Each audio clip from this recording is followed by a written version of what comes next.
tout appris seul. J'ai démarché un tas de personnes et je me suis pris un tas de portes. Aujourd'hui, c'est moi qu'on vient chercher et c'est quelque chose de plutôt gratifiant. Je suis extrêmement reconnaissant de pouvoir faire ce que j'aime.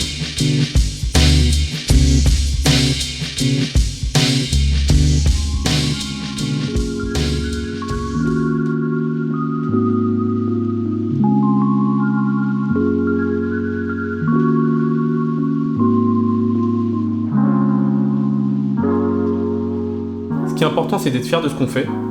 Et je suis pas l'homme qui a le plus de confiance en lui, mais quand j'ai terminé un projet, je suis souvent impatient de pouvoir le dévoiler à mes clients parce que je sais au fond de moi que ça leur plaira.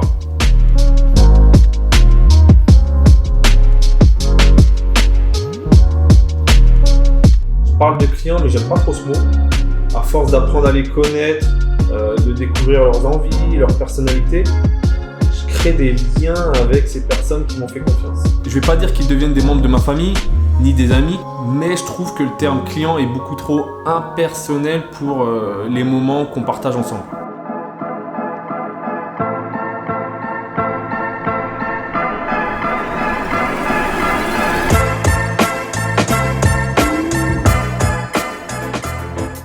J'adore ce que je fais car je travaille pour moi, mais aussi pour les autres. Ce sont de leur faire plaisir qui me motive. Ce que j'aime avant tout, c'est créer de l'émotion dans mes réalisations. Avoir un simple « merci pour votre travail », franchement, ça fait tout. Et puis je sais que faire appel à un professionnel pour la première fois que tu ne connais pas, c'est toujours un risque. Donc ma première mission est de les rassurer et de cerner précisément l'objectif du projet pour y créer une atmosphère adaptée.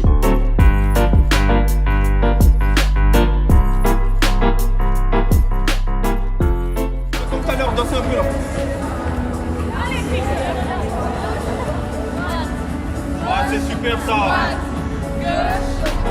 C'est tellement important pour moi que mes productions répondent aux attentes de ceux qui ont fait appel à moi. Si jamais t'es déçu de mon travail, je suis KO. Si tu l'adores, franchement, ça fait un bien fou. Je sais pas si je fais du bon travail parce que j'aime ça ou j'aime ça parce que je fais du bon travail, mais je m'en fous. Je me fais plaisir en faisant plaisir.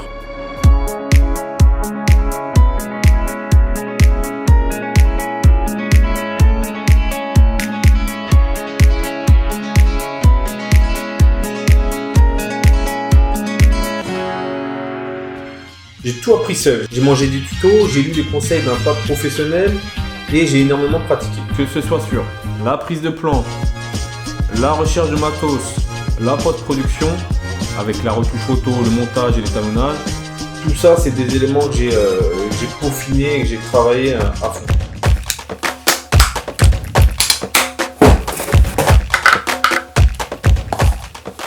J'ai galéré pour trouver mes premiers clients. J'ai démarché un tas de personnes et je me suis pris un tas de portes.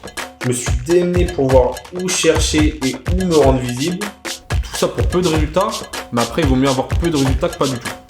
Du coup, les premières personnes à m'avoir fait confiance ont pu témoigner de la qualité de mon travail. Puis peu à peu, on a commencé à parler de moi. Mon portfolio s'est étoffé et du coup, c'est devenu beaucoup plus simple de me faire confiance. Aujourd'hui, c'est moi qu'on vient chercher et c'est quelque chose de plutôt gratifiant. Si vous avez envie, vous pouvez vous en rendre.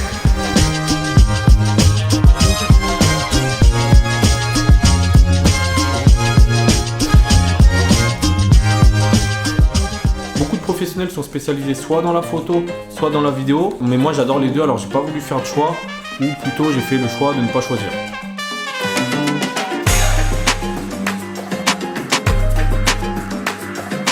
Plus je m'auto-forme, plus je suis curieux et plus je m'améliore. Chaque projet aussi me rend meilleur. Je me suis perfectionné à force d'expérience sans vouloir faire de jeu de mots. Oui, parce que mon nom de famille c'est bien expérience, j'ai pas juste mis ça pour le style. Voilà, alors mets-toi de profil, ton pied gauche tu le mets vers moi et tu bouges plus, c'est parfait. Je suis extrêmement reconnaissant de pouvoir faire ce que j'aime. Alors bien sûr, j'ai pas dit que c'était un métier facile, il y a derrière beaucoup de travail, mais quand tu es passionné, tout devient plus simple. Je n'ai pas fait d'école de photo au cinéma. J'ai toujours été attiré par le monde de l'audiovisuel, mais c'est vrai que j'avais cette image, peut-être à tort, d'un monde un peu risqué avec peu de débouchés. J'ai fait des études en banque, ça m'a pas plu plus que ça. J'ai également fait un master management public. Là également, j'étais pas passionné. Je pense que c'est parce que je suis quelqu'un de créatif et j'ai besoin de laisser exprimer ce côté en moi. Que ce soit en photo ou en vidéo, chaque réalisation est unique et personne ne pourra les reproduire à l'identique. Tellement de facteurs sont à prendre en compte. T'as le sujet, t'as la météo, t'as le lieu, les angles de prise de vue, la caméra et l'objectif utilisé et ensuite la post-production. Tout ça, c'est des facteurs qui font que ta réalisation, personne ne pourra vraiment la reproduire à l'identique. J'aime me dire que ce que je fais porte ma marque, ma personnalité et que ça me représente. C'est pas quelque chose que tu peux remplacer, c'est unique.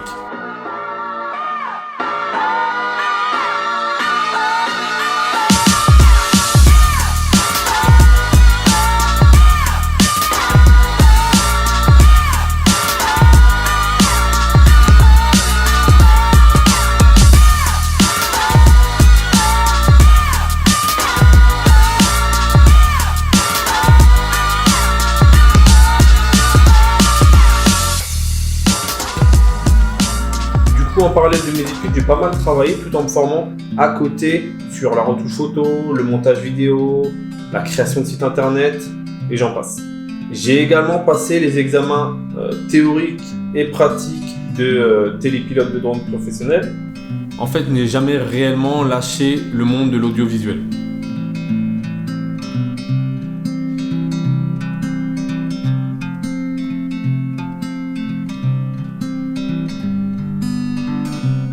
Aujourd'hui, en plus d'être photographe, vidéaste, télépilote de drone, graphiste et webmaster, je suis également formateur en informatique et je forme des débutants mais également des personnes qui souhaitent se perfectionner sur des logiciels. Je crois que c'est cette notion de partage, de transmission des connaissances qui m'attire et qui me porte.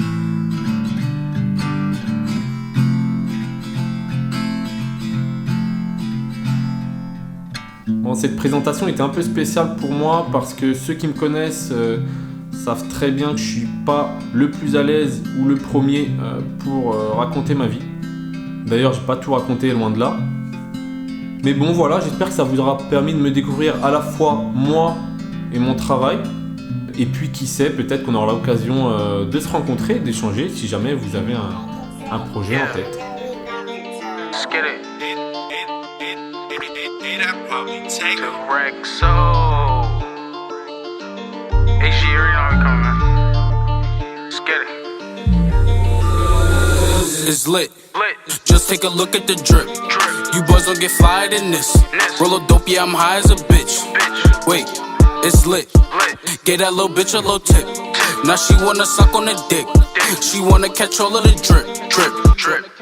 Pull up and I'm loading the clip.